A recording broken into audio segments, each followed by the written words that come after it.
Well, our topic is innovation. And Bob, I have to tell you, the only word that I trust that ends with a shun is vacation.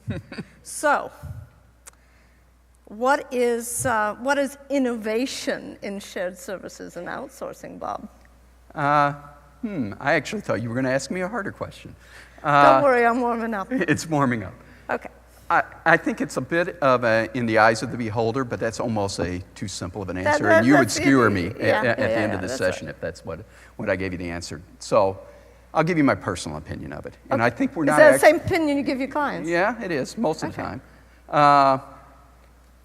Some people think innovation is that simple continuous improvement, operating continuous improvement. No way is that innovation. That's not even close. And if you're not doing that, you shouldn't even be in this game, to be honest. Where I have found most of my clients focused on, and even the service providers, they tend to think of it in a process and technology. What new process and what underlying technology can I get? I don't personally call that innovation. That's innovation with a small I, and there's some benefit to it.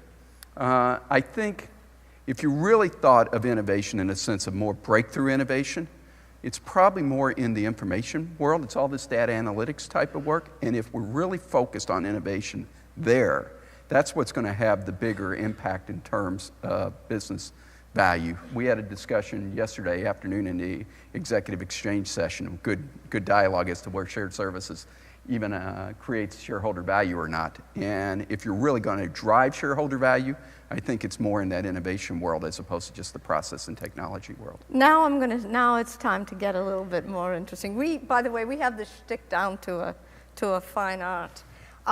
Do you really believe that it's possible to innovate? For a couple of reasons. Number one, shared services and outsourcing is, to a great extent, the servant of the corporation. Mm-hmm. Business support, business services. What services do they serve? Also, I don't know if I've ever seen either a shared services or an outsourcing arrangement where there was a word other than no. No more cost, no noise, no investment, no disruption. No new technology if it's going to cost me some money. So how do you get yes out of no? Okay. How do you change to start to deal with technology and analytics if it's all about no? Well, so wait a minute for a moment. If you're dealing with technology with the only output being process and productivity and cost savings, you're not going to get there. You're not going to get to the breakthrough innovation. And that's, unfortunately, is where a lot of the investment has been. Okay, so great, I can do an account reconciliation better and faster. So what? Okay, yes, that's nice against my contract and things like that. But again, it's not going to drive business value. I've been, it's interesting. In the last year, I've been able to step a little out of the shared services world. I'm actually working with some clients right now on their product innovation process. Mm.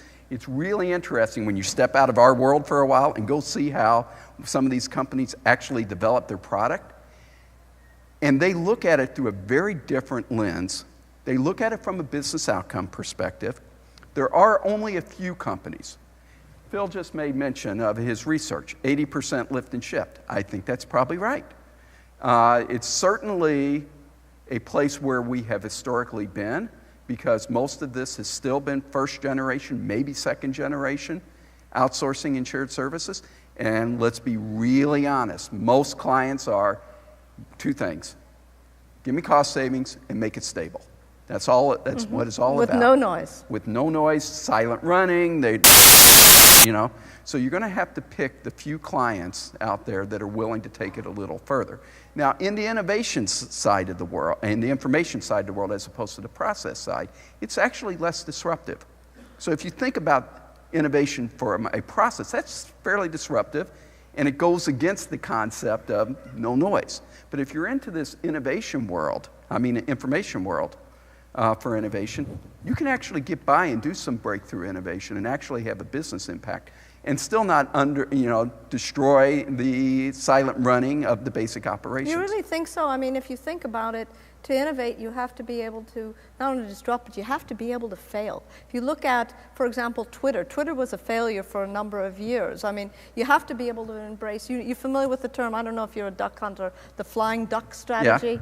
where you shoot in front of the duck. I mean, how many organizations are willing to look at their shared services and outsourcing and shoot in front of the duck and say, you know, it's okay if you fail? How many providers, for example, are told, you know, it's okay if you fail for a while? I think it depends on how quickly you go after the innovation. So slow failure. Well, not slow failure, but more pilots. There's going to be some failures along the way.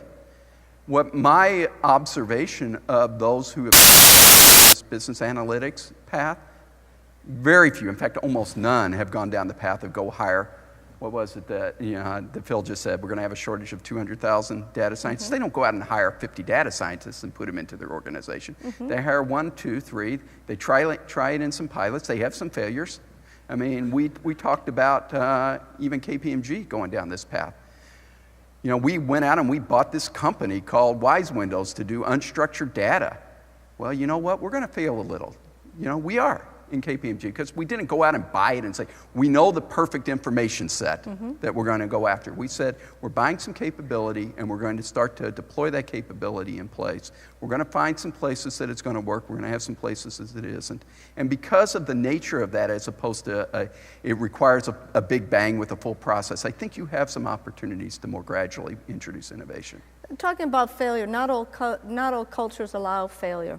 Yeah. Some embrace it, some don't. Certainly high technology companies will embrace failure. When you look at your clients and you say, you know, there's an opportunity for innovation in service delivery, in shared services and outsourcing, what are the traits that you look for? What are the markers that you look for to say that this company is a good place to try to innovate, to do these pilots you're talking about? The best ones I've seen are actually healthy companies. Healthy companies? Yeah. Are there healthy companies? Yeah, there are some healthy companies. I'm working with a couple right now that are very healthy. Okay. And they made a very conscious choice to go down this path of global business services with a strong information analytics bent to it. Their stock price is at an all-time high. They're outcompeting all of their competitors, you know, in the marketplace. And they made a very conscious choice to do it when they're strong. Okay. Because it allows, and they knew this, they will say this to their employees, it allows us to have the failures. If we're up here in terms of how we're being market competitive, we can afford a couple failures. If you're in a troubled company, you don't have that opportunity because the market is not going to allow you. What about the culture of companies that you think can attempt some shared services and outsourcing innovation? Not just the balance sheet, but and the P&L, but what are some of the markers you look for to say, yeah, the culture will allow this? Well, this is where I'm going to pull in a little of the leading practices that I picked up from looking at product innovation of the company. Collaboration is really big. Because the way, in fact, Barbara Hodges is doing a blog on this one around the Yahoo situation and all of those types of things. But collaboration, the way innovation happens, ideation happens, okay, is by bringing a large set of people together and then being able to collaborate and come up with ideas and then call them. So probably the central theme, I would say, is an ability to collaborate not just among themselves, but also among external partners and the like. Okay. Give some examples. I mean, you've talked about product innovation, which is great, but can you give some examples of clients who have truly innovated, and you don't have to, we'll protect the innocent, who have truly innovated in shared services and outsourcing, some examples that you point out to your clients that are on the ground, that are running, because sometimes I wonder whether innovation is just an aspiration or a way to sell outsourcing deals. I think it's pretty limited, to be honest. Because as we said, we've got the 80% of the population. So you're dealing with the 20% that are not just lift and shift and then move beyond. So I'll give a few, though. Pfizer did some very interesting things with something called Pfizer Works, which was they called Office of the Future, to be able to bring some of these capabilities to bear. That was, and they did it with, we are going to create a capability and let them come and they will buy the service. So that's a good example, and they knew they would have some failures.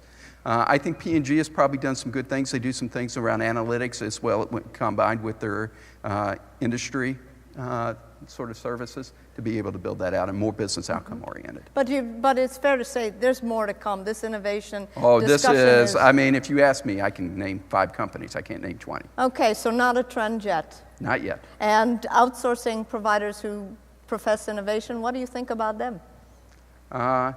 I think if they continue to focus on purely a technology, which a lot of them do, they'll miss the boat. They have to move from a process-centric to an information-centric, and they're going to have to put some investment, and not everybody's going to be able to do it because innovation takes some investment. And shooting in front of the duck. Yep.